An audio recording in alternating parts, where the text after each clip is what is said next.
Hello everybody, welcome to theCUBE. So much going on, here's our lineup.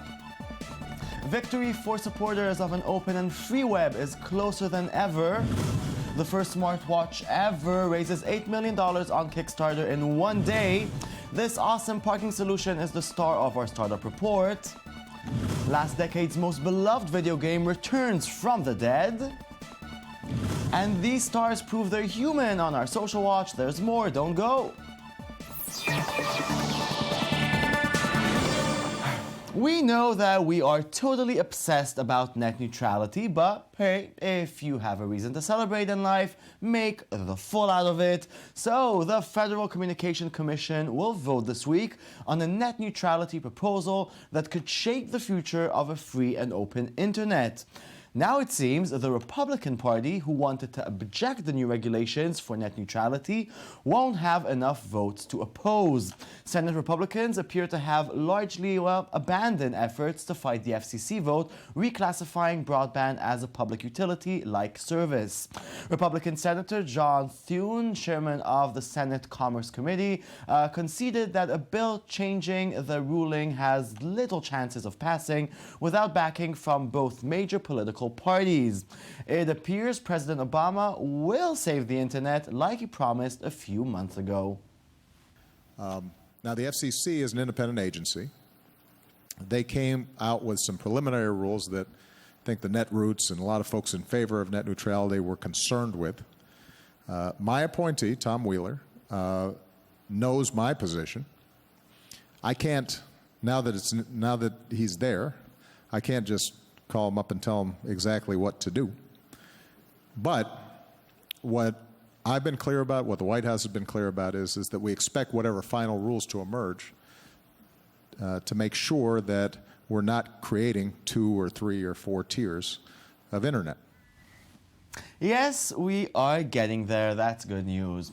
Now, smartwatch pioneer Pebble is facing the toughest threat of its short life, the Apple Watch. So the best defense is offense. Pebble introduced their new line called the Pebble Time, and surprisingly, to sell it, Pebble is returning to the website that put it on the map. That's Kickstarter, of course. Pebble's new take on the smartwatch has a color e-paper display and runs a new version of the Pebble operating system with a user interface the company is calling Timeline. It even has a new built-in microphone. Check it out. Hey Kickstarter, my name's Eric. I'm the founder of Pebble.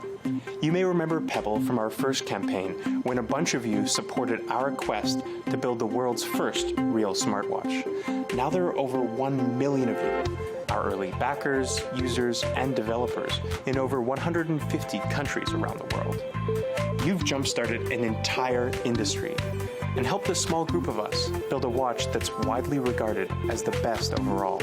That's why we're back on Kickstarter. So you, our early supporters, can be the first to get our next generation smartwatch.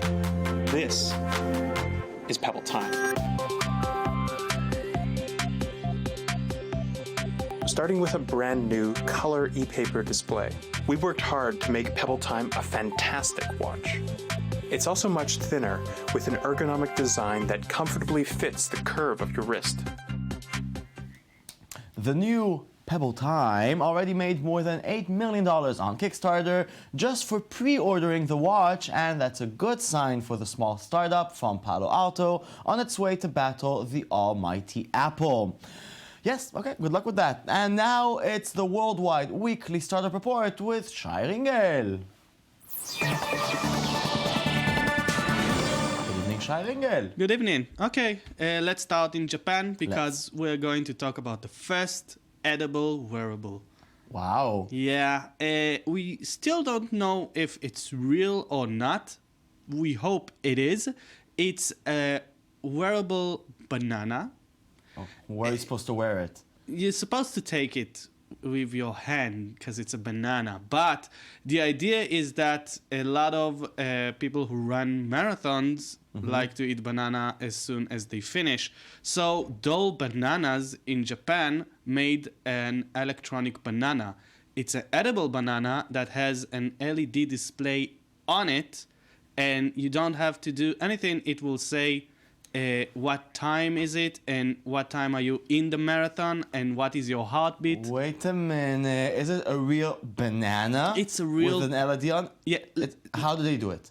They say it's a real banana. They don't disclose yet how they did it. They say it's an LED, very, very small LED display.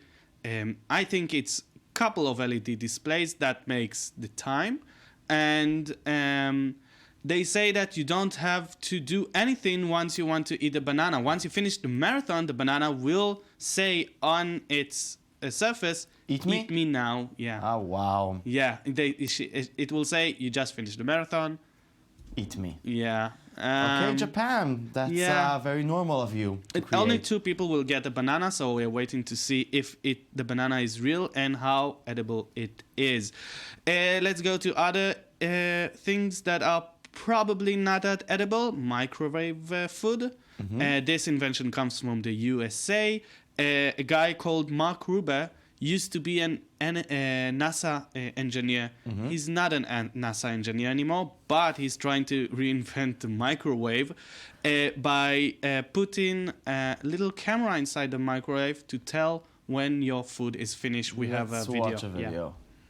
For example, it's really hard to guess the cooking time on a frozen burrito, and it takes several trips to the microwave and a couple of incisions before it's finally unfrozen. Conversely, if you cook your hot pocket for 30 seconds too many, it becomes a hot lava pocket. Basically, unless you stop the microwave and pull your food out to inspect it, there's no way to tell if it's done just right. So as humans, we rely primarily on our sense of sight, so it would be so much better if we could be like the predator and just glance over and see the temperature of our food to tell if it was done. You put the food in to start cooking, and then the front of the microwave becomes a screen to display the heat map. So it will start as blue because it's cold, but then as it cooks, it will work its way through the temperature scale, eventually to red, and then all white when it's done. It's really simple. In fact, your microwave could be programmed so that when the thing you're cooking becomes all white, it automatically shuts off.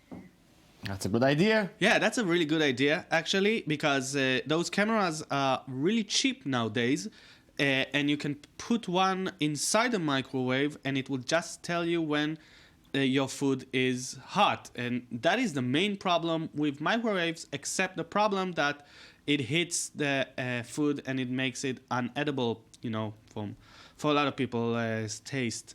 But it's a really smart idea. Well, if this dude patented this camera thing, so he might get super rich. Look, he's American. He patented the hell out of it. Okay.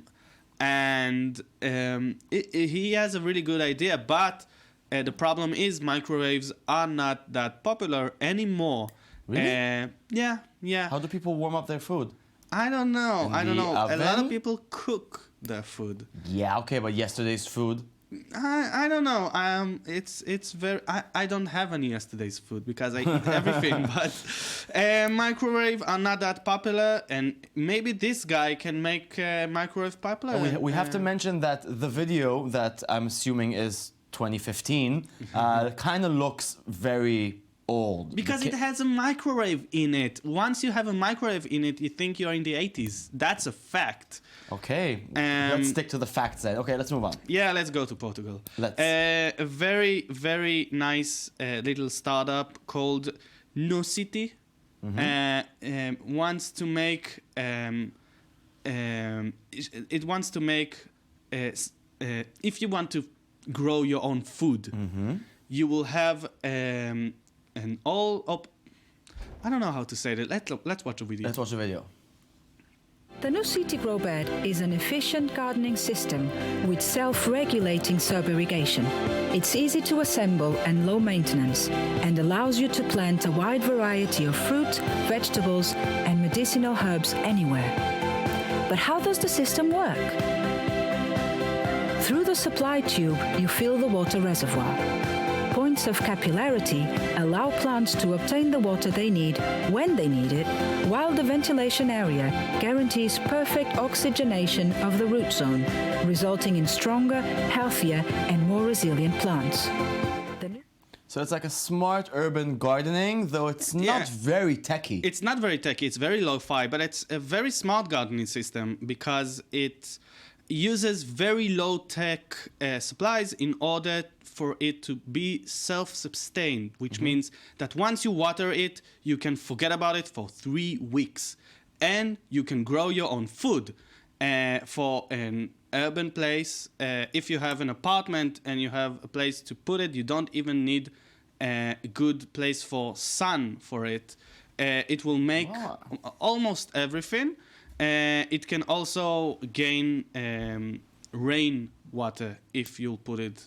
Maybe in your one garden. day Shai will cook all of our food and then we'll, cook it and eat all of it the same night. without a Once the microwave. apocalypse will happen, you won't have any other option. Okay. Let's come back home to Israel. Let's. Anagog is a small startup that wants to help us find a parking space. For people with cars, that's going to be a really big deal. Let's watch the video. Let's. Well, parking is about to get a whole lot easier with Anagog, the unique parking application that will save you a lot of time and energy. Anagog automatically recognizes when parking spots are about to be cleared. Our unique software actually detects when drivers are walking towards their parked cars and alerts you about it in advance. So you can arrive there early and catch the spot before it has actually been cleared. And parking gets a whole lot easier. Anagog analyzes the accumulated parking events over time and provides you with minute-to-minute, detailed statistics of your chances to find parking anywhere in the city, helping you to smartly choose your route, no matter where you are.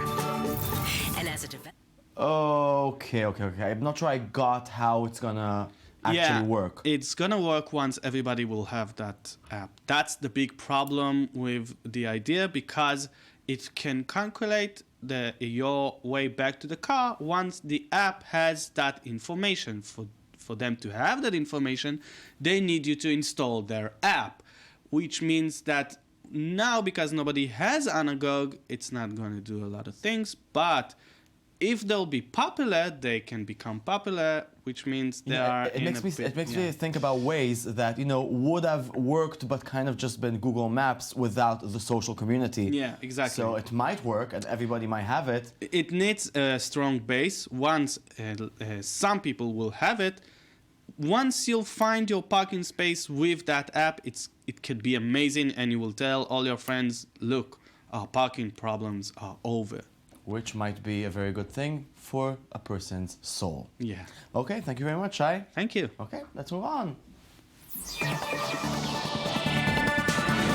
So, ever find yourself missing the sheer joy of holding a plastic guitar and imagining that you're Jimi Hendrix? Well, it's time to rock again. Music games could be coming back in a big way. Multiple reports claim that both Rock Band and Guitar Hero franchises are set to return to consoles after a rather long absence. According to Kotaku, a new Guitar Hero game for PS4 and Xbox One could be announced at E3 in June, and the report claims that the game may bring a more realistic style to the typically cartoony series. Meanwhile, last week, Bloomberg reported that a revival of the Rock Band series was in the works. The last Guitar Hero game was released way back in 2010, and that is way too long without a make-believe band game.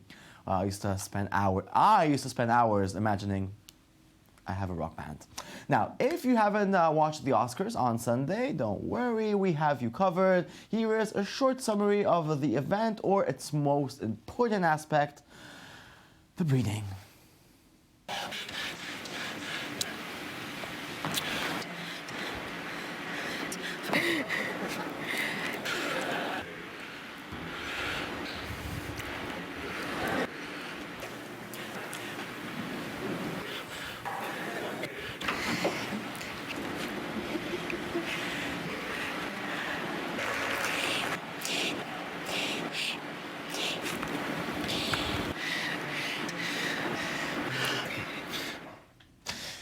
And to end the show, like the bird song that we are, here is the magnificent Mary Poppins in metal style.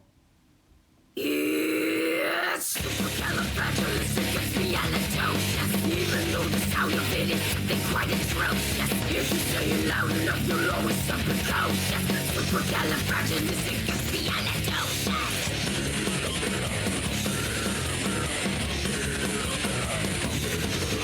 Because I was afraid to speak when I was just a lad. My father gave me those and tweak and told me I was bad. But then one day I learned words and saved behavior too. The biggest word you heard is just a solid down. Supercalifragilisticexpialidocious. Even though the sound of it is something quite atrocious. If you say it loud enough, you'll always sound precocious. Supercalifragilisticexpialidocious. Yeah, good work. Wow, it's been a while since I've seen this movie. It's like the movie of my childhood. That's it. Show's over. Thank you very much for watching. We'll be back tomorrow with a brand new show of The Tube. Log on to our Twitter, Tumblr, it's Tube24. And always remember, eat cake. It's always someone's birthday, somewhere. Bon appetit. Goodbye.